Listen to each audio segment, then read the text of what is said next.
আসসালামু আলাইকুম ভিউয়ার্স, কেমন আছো? আজকে আমি তোমাদের সাথে পাংচুয়েশন নিয়ে আলোচনা করব, যেটা এসএসসি, ইন্টারমিডিয়েট, অনার্স এবং ডিগ্রিতেও আসে। আমি পাংচুয়েশন আলোচনা করার সময় আরেকটা জিনিস বলে রাখি, পাংচুয়েশনের বেলা সবচেয়ে বেশি ইউজ হয় পাংচুয়েশন কয়টা: একটা ফুল স্টপ, কমা, সেমিকলন, প্রশ্নবোধক, এক্সক্লেমেটরি, তারপর ইনভার্টেড কমা। একটা জিনিস মনে রাখবা, ইনভার্টেড কমা তখনই ব্যবহার যদি ওই প্যাসেজের মধ্যে স্যাড, টোল, আস্ট, রিপ্লাইড এরকম ন্যারেশন জাতীয় ন্যারেশনের ক্ষেত্রে যে শব্দগুলো ব্যবহার হয় সেগুলো যদি থাকে, সো তখন অ্যাট দ্যাট টাইম তোমাকে এই ইনভার্ট কমা ইউজ করতে হবে। আচ্ছা, আরেকটা জিনিস আমি বলে নেই, দেখো আমরা কিন্তু most of the time we can not find out the sentence structure, সেন্টেন্সের গঠনগুলো আমরা বুঝতে পারি না, যার কারণে আমরা তো বলতেও পারি না সেন্টেন্সটা কোন ধাঁচে আছে। দেখো আমি নিচ থেকে যাই, এক্সক্লেমেটরি, এটা তো পাংচুয়েশন করতে হবে, সেই ক্ষেত্রে আমাদের কী কী জিনিসগুলো ফলো করতে হবে। এক্সক্লেমেটরি সেন্টেন্স যদি হয় তো প্রথমে থাকবে হোয়াট অথবা হোয়াট প্লাস ডাব্লিউএইচ ওয়াট, যদি না থাকে হাউ প্লাস অ্যাডজেক্টিভ, তাহলে ওই বাক্যের শেষে এক্সক্লেমেটরি চিহ্ন দিতে হবে। বাক্যটা যদি ইফ দ্বারা শুরু হয় অথবা হ্যাড দ্বারা শুরু হয়, তাহলে ওই বাক্যের শেষে ফুল স্টপ দিতে হবে। এলাস, হুররা, ওয়াও, আইসি, এক্সকিউজ মি, ফাই, শ্যাম, এগুলোর পরে তোমাকে আরেকটা স্টেন্স, এই শব্দগুলো যদি থাকে তাহলে এই শব্দগুলোর পরে তোমাকে এক্সক্লেমেটরি চিহ্ন ব্যবহার করতে হবে। তাহলে এই চিহ্নগুলো যদি থাকে তাহলে আমরা বুঝবো বাক্যটা এক্সক্লেমেটরি। অপটেটিভ বাক্য কেমনে চিনব? বাক্যটা যদি মে অথবা লং দ্বারা শুরু হয় তাহলে বুঝবো যে ওই বাক্যটা অপটেটিভ। ইম্পেরেটিভ বাক্য কেমনে চিনব? দেখো ডন্ট দ্বারা শুরু হতে পারে, কিন্তু ডন্ট দ্বারা শুরু হলেও যদি ডন্টের পরেই সাবজেক্ট থাকে তাহলে সেটা ইন্টারোগেটিভ হতে পারে, কিন্তু ডন্টের পরে মূল ভাব থাকলে সেটা ইম্পেরেটিভ হবে।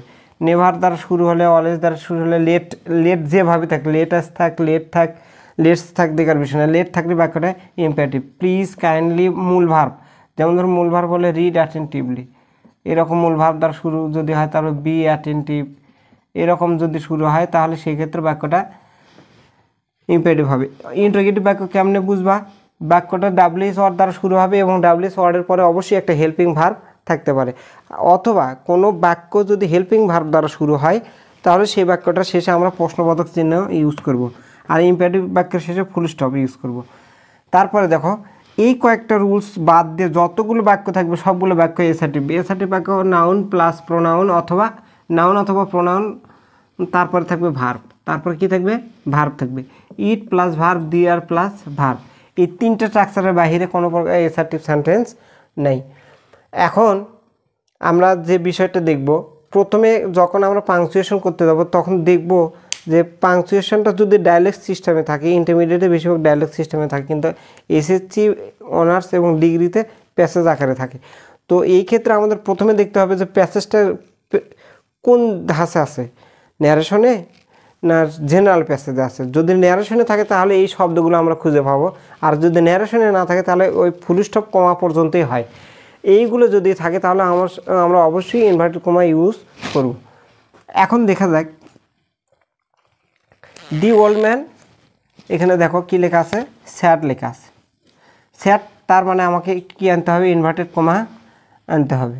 আচ্ছা, আরেকটা কথা বলে রাখি, দেখো স্যাডের পরে যদি টু থাকে, কি থাকে? স্যাড টু, এরপরে যে কোনো শব্দ থাকে সেটা অবজেক্ট, সেটা কী হবে? অবজেক্ট। আর যদি স্যাডের পরে কোনো শব্দ নেই তখন বুঝবা যে সেখান থেকে বাক্য শুরু, ইনভার্ট কমা শুরু। এখন দেখি দি ওল্ড ম্যান স্যাড, ভালো করে খেয়াল করে দেখো এখানে কিন্তু টু নাই, কি নাই? টু নাই, তার মানে এখান থেকে ইনভার্ট কমা শুরু হবে। তাহলে বাক্যের শুরুর ওয়ার্ড ক্যাপিটালাইজ করতে হবে, যে কোনো বাক্যের শুরুর ওয়ার্ড ক্যাপিটালাইজ করতে হবে। স্যাডের নিচে কমা, দেখো এখান থেকে কমা নিলাম, তারপরে এখান থেকে ইনভার্ট কমা শুরু হবে, এই সি বড় হাতে করে দিতে হবে। Can you give me some food to eat, আমি ওই পর্যন্তই যাব, পরের বাক্য না আসা পর্যন্ত, পরে স্যাড টু লাস্ট না আসা পর্যন্ত চলতে থাকবে। কিন্তু পরে যেটা আলাদা সেন্টেন্স সেটাকে আমরা চিনব, সেখানে আমরা দেখব সাবজেক্ট প্লাস ভার্ব আছে কিনা, সাবজেক্ট প্লাস ভার্ব আছে কিনা এটা দেখব। আর যদি ইন্টিগ্রেটিভ হয় তাহলে দেখব ডাব্লিউএইচ অথবা হেল্পিং ভার্ব আছে কিনা, প্লাস সাবজেক্ট আছে কিনা। অথবা এই শব্দগুলো দেখবো, এগুলোর মধ্যে যে কোনো একটা নিয়ম আসবেই।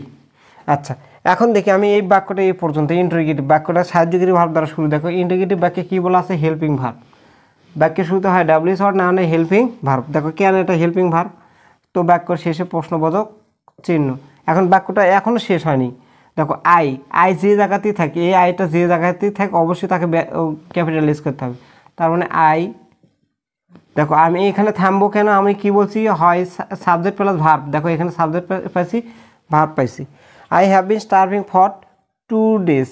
এখানে আমি থামবো কারণ কি? দেখো আমি বলছি কি সাবজেক্ট প্লাস ভার্ব। দেখো আমি এখানে সাবজেক্ট প্লাস ভার্ব পাইছি, অতএব এখানে ইনভার্টেড কমা শেষ।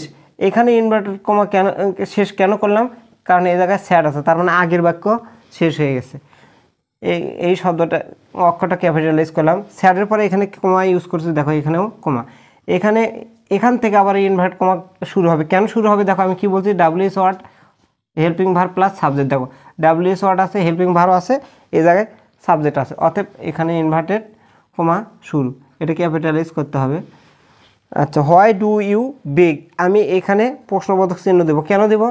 দেখো হয় হেল্পিং ভার্ব প্লাস সাবজেক্ট থাকবে। দেখো এখানে হেল্পিং ভার্ব আছে, এখানে সাবজেক্ট আছে, অথবা এখানে প্রশ্নবোধক চিহ্ন। এই বাক্যটা ইন্টারোগেটিভ, যেহেতু সাহায্যকারী ভার্ব দ্বারা শুরু হয়েছে, অতএব এই জায়গায় প্রশ্নবোধক চিহ্ন এবং শেষে ইনভার্টেড কমা। এইভাবে দেখো এই রুলসটা বাংলাদেশে কোনো গ্রামারে দেয়া নেই। এই রুলসটা সাবজেক্ট প্লাস ভার্ব অথবা WS word plus verb plus subject, এই রকম করে হেল্পিং ভার্বের পরে সাবজেক্ট থাকবে, সাবজেক্ট প্লাস ভার্ব থাকবে। এই রকম করে যদি খুঁটিনাটি বিষয়গুলো তোমাদেরকে তুলে ধরা হয়, তাহলে তোমাদের কাছে এই পাংচুয়েশনটা অনেক ইজি মনে হবে।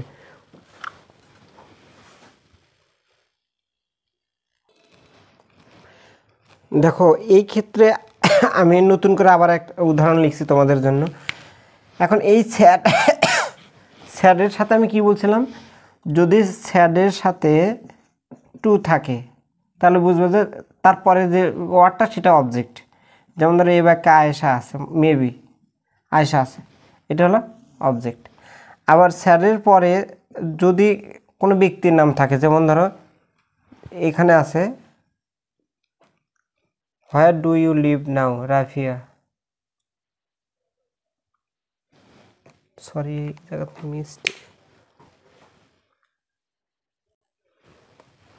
দেখো এই স্যাডের পরে যদি কোনো প্রোনাউন, নাউন অথবা প্রোনাউন যদি থাকে তাহলে বুঝতে সেটা সাবজেক্ট। সেটা কি? সাবজেক্ট। আস্টের পরেও যদি এরকম থাকে, আস্টের আগে যদি কোনো ব্যক্তির নাম থাকে, নাউন বা প্রোনাউন থাকে, তাহলে সেটাও সাবজেক্ট। অথবা প্রোনাউনের পরে যদি শুধুমাত্র স্যাড থাকে তাহলে বোঝা যায় সেটাই হলো সাবজেক্ট। এখন দেখি এটা কীরকম আছে। ও হাউ আর ইউ রাফিয়া, দেখো এখানে রাফিয়া স্যাড কি আছে? রাফিয়া স্যাড টু আয়েশা, তার মানে এটা এইটুকু বাক্য, এই জায়গায় থামতে হবে। How are you WS word দ্বারা শুরু, ইনভার্টেড কমা, রাফিয়ার আর বড় হাতের দিয়ে, এটা ভকেটিভ প্রশ্নবোধক চিহ্ন। রাফিয়া স্যাড টু আয়েশা, ব্যক্তির নাম, প্রপার নাউন ব্যক্তির নাম যদি বোঝায় দ্যাট শুড বি ক্যাপিটালাইজ, সেটাকে অবশ্যই ক্যাপিটালাইজ করতে হবে, বড় হাতের অক্ষর করতে হবে। I am fine Ayesha reply. দেখো এই জায়গায় আমি থামবো। কেন থামবো? নতুন করে কি আছে? দেখো WS word plus helping verb আছে। দেখো WS plus helping verb plus কি আছে? সাবজেক্ট আছে, অথবা আমি এই জায়গায় স্টপ। আয়েশার এ বড় হাতের, আয়েশার এ বড় হাতের। আচ্ছা, এখানে ইনভার্ট কমা শুরু।